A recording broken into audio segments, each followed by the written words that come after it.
I thank the leader of opposition and now invite the Deputy Prime Minister, Mr. Michael Ford.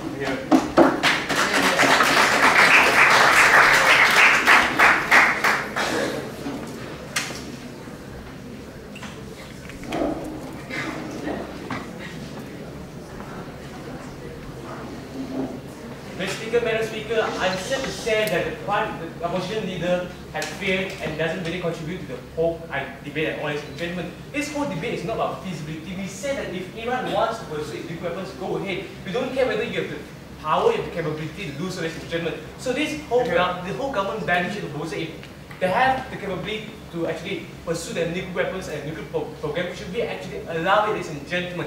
Now, first of all, the question about the regulation of the UNSC. Ladies and gentlemen, a few years ago, North Korea has sent a warhead to test their nuclear capability, ladies and gentlemen. And immediately, the intelligence of the US has immediately censored that everyday activity is going on, ladies and gentlemen, and they censored, ladies and gentlemen. That is why the proposal comes in that when you have everyday activity, we're going to immediately bomb the facility.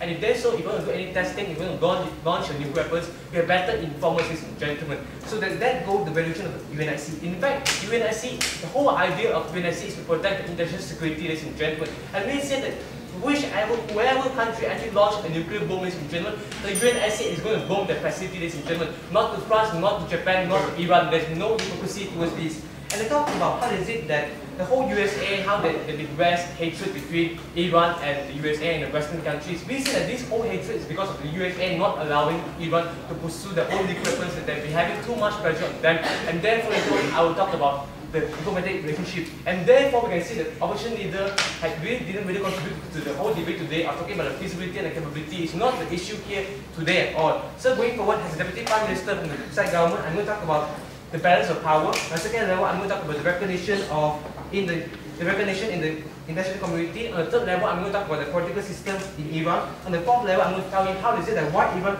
will not use the bomb. On the fifth level, I'm going to talk about the diplomatic relationship, ladies and gentlemen. Now, things have changed. In the 21st century, ladies and gentlemen, bombs are not being used, ladies and gentlemen. Nuclear bomb has been changed for its function, ladies and gentlemen. When you have a bomb, you say, how is it that, in the sense of the recognition of power, how is it that those countries, for example, Pakistan, for example, Israel, and for example, Pakistan, Israel, India, ladies and gentlemen, they come out, ladies and gentlemen, they can voice out their opinions in the international community, ladies and gentlemen. They are now being known as an exclusive part when there's something wrong, ladies and gentlemen, when there's some issues in the national community, they have the right to say something, ladies and gentlemen. They are being heard, and that is why we say that nuclear bomb isn't there just because of different effect, just for war, ladies and gentlemen. It's more than that. It's more than a balance of power. It's more to recognition of in the international community, ladies and gentlemen. And yes, sir. Aren't you afraid if you give Iran the right or whatsoever, aren't you just contradicting the whole purpose of Nuclear Summit 2010? Yes. Contradicting, ladies and gentlemen, but we see the whole idea has been changed, ladies and gentlemen. We see the government side, it is more feasible, it's more logical. If we see the view as nuclear bomb has been a more physical side, a more logical side that is being used to recognize the international community, ladies and gentlemen, rather than use it in a World War III, which they are going to say, ladies and gentlemen. If they are going to use it, my Prime Minister has clearly stated that they are not going to use it for various reasons. First of all, we see that how is it that North Korea have obtained their nuclear facility, ladies and gentlemen, and then initially there was actually the member of NPT, ladies and gentlemen, and at the end of the day, they actually pursued their nuclear program. And see what is happening. Even though we have a strange president in North Korea, ladies and gentlemen, nothing is happening. No threat is being given. If you say there's a threat for World War III, show me the proof, ladies and gentlemen. So now, for the first level of the argument, the balance of power. You see, when in the Middle East we have Iran, we have Israel, ladies and gentlemen. Israel has nuclear power. But we say, why not let Iran also have nuclear power, ladies and gentlemen, so that they actually can come and negotiate, ladies and gentlemen. And it is more a sense that when you have nuclear power, you have more negotiation power, you have more ability to have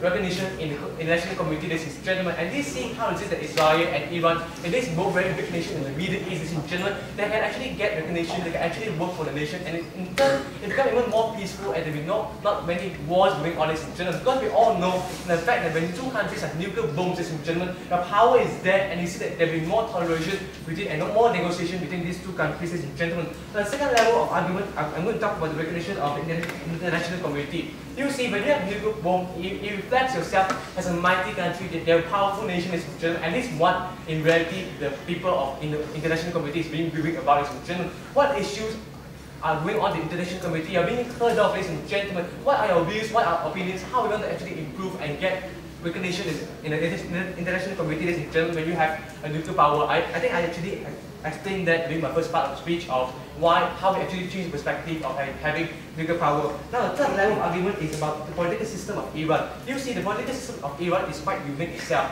All power of actually launching nuclear weapon does not really rely on the prime minister, ladies and gentlemen. You have the supreme leader. Supreme leader is the one who is controlled, being assisted by 86 members, ladies and gentlemen, by the 86 members of the assembly of experts, and all these experts, all these 86 members of the assembly of experts, they are monitoring this supreme leader, and moreover, he is being monitored by the Guardian Council and also the Expediency Council, ladies and gentlemen. They all control about the military might, the police, ladies and gentlemen, and the nuclear program, ladies and gentlemen. Indirectly, the whole nuclear program, the use of power, police, might, or war, ladies and gentlemen, all does not just go to the Prime Minister alone. You have to meet 86 members of the Council of experts, ladies and gentlemen, and go through the Guardian Council and also go through the Expediency Council. You think that launching a bomb is being so easy, ladies and gentlemen? We do not think so. On the fourth level, I'm going to talk to you how is it and why Iran won't use the bomb. You see, we have the US, we have the Israel, ladies and gentlemen, and you see if actually Iran actually launched a bomb, we said that it's a revenge suicide, ladies and gentlemen. You think you launch a bomb and you're going to get away with it, ladies and gentlemen? But first of all, according to our policy, if you have a radioactive activity, we send the missiles from the space, immediately have a preemptive strike,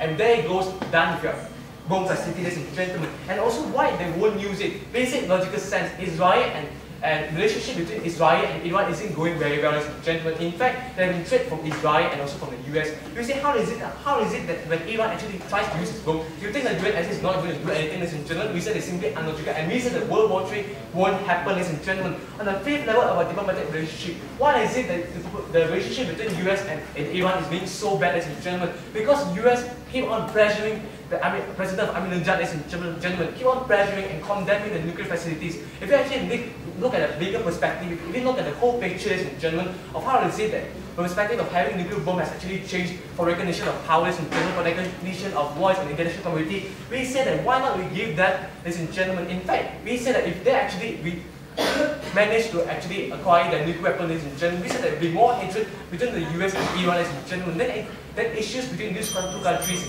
are being harder to negotiate with. And what I've told you today, I've told you about the balance of power, I've told you about recognition in the international community, I've told you about the political system in Iran, I've told you how is it that why Iran won't launch nuclear weapons, I've told you how is it that diplomatic relationship is very important here. And therefore, since there are no logical arguments coming from the side of opposition, I wish to see how the World War III argument is going to come out since we have a strong case on the side of the government. For that, I end my speech. Thank you.